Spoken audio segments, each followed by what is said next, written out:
नमस्कार दोस्तों, स्वागत है आप सभी का पाथफाइंडर पर। Doctor S Jaishankar is just unstoppable. इनके द्वारा एक और स्टेटमेंट दिया गया है भारत की फॉरेन पॉलिसी को और भारत के एक न्यूली बिल्ट कॉन्फिडेंस को शो करने के लिए कि इन्होंने यहां पर कहा कि भारत का काम दुनिया को खुश करना नहीं है। आप यहां पे देख सकते हैं और ये वाला जो स्टेटमेंट है आपको जानकर काफी हैरानी होगी कि इसकी इतनी ज्यादा कवरेज हुई है। ऑलमोस्ट हर एक न्यूज़पेपर ने इस स्टेटमेंट को कवर किया है। सबसे पहले आपके सामने द फेडरल का ये वाला जो मैं न्यूज कटआउट दिखा रहा हूं, इन्होंने कहा India should stop trying to please the global community says doctor S Jaishankar. उसके बाद आप यहां पे देखिए जाने माने अखबार इंडियन एक्सप्रेस ने कहा India should shun the approach to please the world doctor S Jaishankar. इसके बाद आप देखें वायोन न्यूज के द्वारा it is better to engage with world on own terms than try to please it. इसके बाद आप देखिए पायनियर के द्वारा भी कवर किया गया India foreign policy is not a pale imitation of others, यानी कि हम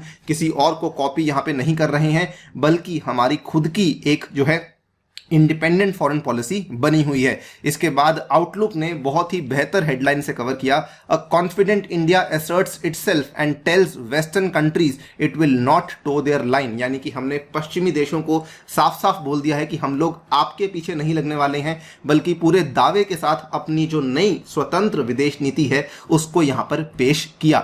इसके बाद डेक्कन हेरल्ड की आप खबर देखिए, इन्होंने कहा India no longer needs approval from others says Jaishankar amid over the Russia Ukraine conflict. Now ये वाला जो स्टेटमेंट है ये डॉक्टर एस जयशंकर जी के द्वारा यहां पे कहा गया है। इस स्टेटमेंट के साथ जुड़ी हुई कई सारी अन्य बातें हैं जो कि मैं आपके साथ इस वीडियो में डिस्कस करने वाला हूं। ऑल्सो बताऊंगा कि ये जो स्टेटमेंट है ये असल में दिया गया था रायसीना डायलॉग में, तो ये रायसीना डायलॉग क्या चीज होती है उसके बारे में डिस्कशन भी करी जाएगी। चलिए शुरू करते हैं दोस्तों मेरे साथ। मेरा नाम है अनिरुद्ध। यदि आप लोग इस लेक्चर की पीडीएफ को डाउनलोड करना चाहते हैं तो यहां पर दिए गए टेलीग्राम चैनल के माध्यम से कर सकते हैं। इसके अलावा आप लोग जुड़ सकते हैं using this particular handle on the Unacademy app as well. Right, so आज से कुछ दिन पहले, to be more precise Tuesday यानी कि मंगलवार की बात है, जब डॉक्टर एस जयशंकर ने स्टेटमेंट दिया था और इस टाइम पे इन्होंने जो वेस्टर्न कंट्रीज की हिपोक्रेसी है, जो उनका दोगलापन है, उसको सामने पेश किया। इन्होंने कहा you speak about Ukraine, I remember what happened in Afghanistan, EAM Jaishankar dig at west. यहां पे इन्होंने कहा था कि you spoke about Ukraine, I remember that less than an year ago what happened in Afghanistan where an entire civil society was thrown under the bus by the world। ये doctor S Jaishankar ने कहा था और उसके अगले ही दिन यानी कि वेडनेसडे के दिन इन्होंने ये वाला स्टेटमेंट कहा that India should shun the approach to please the world. ये दोनों के दोनों स्टेटमेंट्स ही डॉक्टर जयशंकर के द्वारा दिए गए थे रायसीना डायलॉग में। Before I move forward and talk about the statements in detail, Raisina dialogue क्या चीज है? ये एक ऐसा मल्टीलेटरल कॉन्फ्रेंस है दोस्तों जो कि हर साल होस्ट किया जाता है और इसकी होस्टिंग नई दिल्ली में ही होती है। आप मुझे कमेंट सेक्शन में बता सकते हैं कि रायसीना डायलॉग में what does Raisina stand for. ये वाला जो डायलॉग है हर साल होता है जिसमें कि कई सारे दुनिया भर के अलग अलग नेता, अलग अलग बिजनेस पर्सन, अलग अलग मीडिया के लोग, अलग अलग सिविल सोसाइटी के लोग यहाँ पे आपको देखने को मिलते हैं। ये एक multi stakeholder cross sectoral discussion है जिसमें कि दुनिया में चल रहे जो बड़े बड़े मुद्दे हैं उनको लेकर बातचीत होती है और इसमें केवल जो है गवर्नमेंट के ही लोग नहीं आते बल्कि कई सारे प्राइवेट सेक्टर के एग्जीक्यूटिव भी शामिल होते हैं, कई सारे मीडिया के लोग भी शामिल होते हैं और कई सारे एकेडमिशियंस भी यहां पे शामिल होते हैं। इस पूरे के पूरे कॉन्फ्रेंस को होस्ट किया जाता है MEA और एक बहुत ही जाना माना थिंक टैंक है जो कि अगेन नई दिल्ली में आपको देखने को मिलता है जिसका नाम है ORF। इन दोनों के द्वारा इसको यहां पे जॉइंटली होस्ट करवाया जाता है। खैर आगे बढ़ते हैं तो यहां पर डॉक्टर एस जयशंकर ने इस वेडनेसडे के दिन यहां पे क्या कहा? इन्होंने कहा दैट इंडिया जो है अपने इंडिपेंडेंस के 75 साल मना रहा है और हम ऐसे मोड़ पर आके खड़े हो चुके हैं, ऐसे कगार पे आके खड़े हो चुके हैं where it should put behind the idea that it needs to get approval from other quarters that others define India. इस स्टेटमेंट को, इनका जो पूरा स्टेटमेंट है आपके सामने पढ़ता हूं और आपको समझाता हूं आसान भाषा में। इन्होंने कहा कि we have to be confident about who we are, यानी कि हमें जो है बहुत ही कॉन्फिडेंट होना पड़ेगा कि हम लोग क्या हैं। I think it's better to engage with the world on the basis of who we are rather than try and please the world by being a pale imitation of what they are. यानी कि हमें दुनिया के सामने झुकना नहीं चाहिए, हमें दुनिया के सामने वो पेश करना चाहिए जो हम असल में हैं, ना कि वैसा पेश करना चाहिए जो कि दुनिया हमें देखना चाहती है।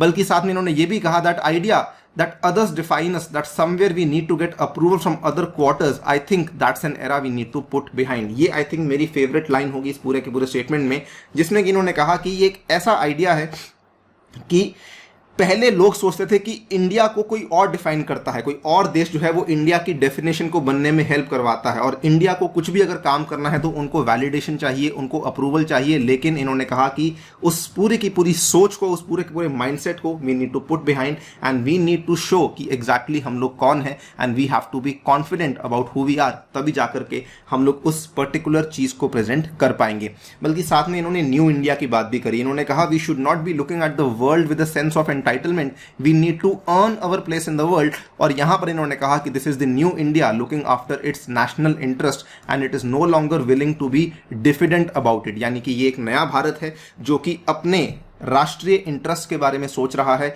जो कि अपने लोगों के बारे में सोच रहा है, और हम लोग जो हैं किसी और कंट्री से किसी सेंस ऑफ एंटाइटलमेंट के लिए नहीं ढूंढ रहे हैं कि कोई और कंट्री आके हमें अप्रूवल देगी, वैलिडेट करेगी, हाँ आप लोग सही हैं या आप लोग गलत हैं, हमें उस चीज़ से कोई फर्क नहीं पड़ता है। बल्कि यहाँ पर एक और बात भी सामने आई, और ये भी काफ़ी इंटरेस्टिंग बात है। इन्होंने इंडिया की तारीफ इस तरीके से करी, इन्होंने कहा कि आज के टाइम पे कहा जा रहा है कि सबसे अच्छा जो गवर्नमेंट चलाने का तरीका है वो डेमोक्रेसी है, और इन्होंने यहां पर कहा कि पूरा का पूरा श्रेय इस चीज का भारत को जाता है। इनका स्टेटमेंट देखिए, if today there is a sense in the world that democracy is in some form the future, then a large part of it is due to India and the choices India made and stuck with in very different situations. तो इन्होंने कहा कि दुनिया भर में जो आज लोग सोच रहे हैं ना कि लोकतंत्र एक बहुत अच्छा सिस्टम है, बहुत अच्छी प्रणाली है किसी भी सरकार को चलाने की, तो उसका मोटा श्रेय भारत को जाता है, बिकॉज भारत ने ये प्रूव करके दिखाया कि डेमोक्रेसी के अंदर भी हम सही से काम कैसे कर सकते हैं। इन्होंने बल्कि साथ में ये भी कहा कि there was a time when in this part of the world we were the only democracy, की एक टाइम ही था जब भारत एक लौता लोकतंत्र था इस पूरे के पूरे एरिया में, यानी कि eastern part of the hemisphere में। लेकिन आज अगर आप देखेंगे बाकी लोग जो हैं वो भी भारत को फॉलो करने की कोशिश कर रहे हैं। आपके सामने ही है, India is after all the largest democracy and also one of the very old democracies, अगर आप यहाँ पे देखें तो। बल्कि इन्होंने यहाँ पे यूरोप को भी थोड़ा लताड़ा। किस तरीके से कहा इन्होंने यूरोप को? कहा कि देखिए आप लोग अभी तक जो है आपका पूरा का पूरा ध्यान रशिया की तरफ था, या फिर आपका पूरा का पूरा ध्यान जो है यूरोप के अंदर था, लेकिन इन्होंने कहा कि things have been happening in Asia for the last 10 years. और इन्होंने बल्कि यहाँ पर चाइना का नाम नहीं लिया, इन्होंने साफ साफ कहा कि जिस तरीके से हमारे यहाँ पे प्रॉब्लम्स चल रही हैं आपने अभी तक उन चीज़ों को देखा ही नहीं है। Europe may not have looked at it, so this could be a wake up call for Europe, not just in Europe, it could be a wake up call for Europe to also look at Asia, कि आप लोग एक बार देखिए Asia में क्या क्या चल रहा है, एंड तब आपको रियलाइज होगा कि हमारा भी जो एरिया है, हमारा भी जो इलाका है, ये काफ़ी टर्बुलेंट है। तो कहीं ना कहीं यूरोप इसको कन्वीनियंटली बड़े ही अपनी मर्जी से इग्नोर करता आ रहा था, उस चीज़ को भी इन्होंने यहाँ पे सामने पेश किया। एंड फाइनली इन्होंने रशिया यूक्रेन की सिचुएशन को लेकर भी अपनी साइलेंस को ब्रेक किया। सो इसके पहले भी जयशंकर जो है कई बार बता चुके हैं कि रशिया यूक्रेन को लेकर भारत का क्या स्टैंड है, and I think this is a very very good move, because अभी तक जो है Jaishankar being highly educated officer also पहले रह चुके हैं, और कितने ज़्यादा वैसे भी पढ़े लिखे हैं ये, जिस हिसाब से ये बात करते हैं, इन्होंने क्लियरली बता दिया है कि रशिया यूक्रेन की सिचुएशन को लेकर भारत कोई स्टैंड नहीं लेने वाला है। इन्होंने साफ साफ बोला है the best way forward is to focus on stopping the fighting, getting the talking and finding ways to moving forward. We think our choices are best place to advance that. बल्कि अगर आप देखेंगे आज से लगभग एक महीना पहले की बात है, मैंने आपके लिए वीडियो बनाई थी, उसमें भी इन्होंने बताया था कि भारत की जो न्यूट्रल स्टैंड है, जो हमारी तटस्थ प्रतिक्रिया है, उसके पीछे कुछ कारण है जो कि इन्होंने पार्लियामेंट में बताए थे, जो कि इन्होंने केवल भारत को ही नहीं बल्कि पूरी दुनिया को एक तरीके से बताया कि इंडिया जो है वो यहाँ पे स्टैंड नहीं लेने वाला है।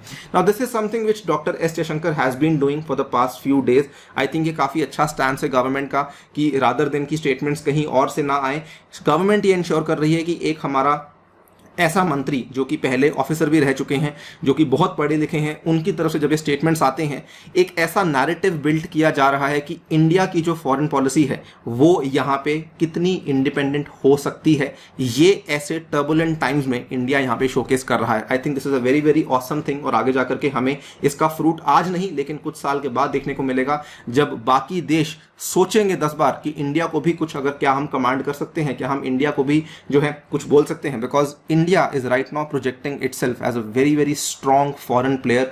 और ये टोटल जो है वो क्रेडिट जाता है आज की इंडिया की इतने कॉन्फिडेंट नैरेटिव को, जो कि डॉक्टर एस जयशंकर के द्वारा यहाँ पे पेश किया जा रहा है। आज से कुछ दिन पहले की बात है जब यूएसए ने इंडिया को कहा कि आपके यहाँ हमें ह्यूमन राइट्स को लेकर इश्यूज हैं, तो इन्होंने भी बदले में जवाब दिया, we too have views about their views, Jaishankar retort to US concern over human rights in India. उसके पहले जब इंडिया के ऊपर आवाजें उठाई गई कि आप लोग रशिया से तेल खरीद रहे हैं क्योंकि जबकि हमने इतने प्रतिबंध लगाए हुए हैं, उस टाइम पर भी जयशंकर ने यूएसए से साफ साफ कहा कि जितना जो है इंडिया रशिया से एक पूरे महीने में खरीदता है, यूरोप उतना तेल केवल एक दोपहर में खरीद लेता है। So doctor S Jaishankar and in particular and India in general जो है वो चुपचाप नहीं बैठा हुआ, वो अपने आप को डिफेंड कर रहा है, वो अपने एक्शंस को, अपने पूरे के पूरे जो भी एक्टिविटीज अभी तक चल रही हैं रशिया यूक्रेन के बीच में, उनको बहुत अच्छे तरीके से डिफेंड करने में खरा भी उतर रहा है। आपको क्या लगता है किस तरीके से जो नैरेटिव सेट किया जा रहा है किस तरीके से भारत को हेल्प करेगा, डेफिनेटली बताइए कमेंट सेक्शन में।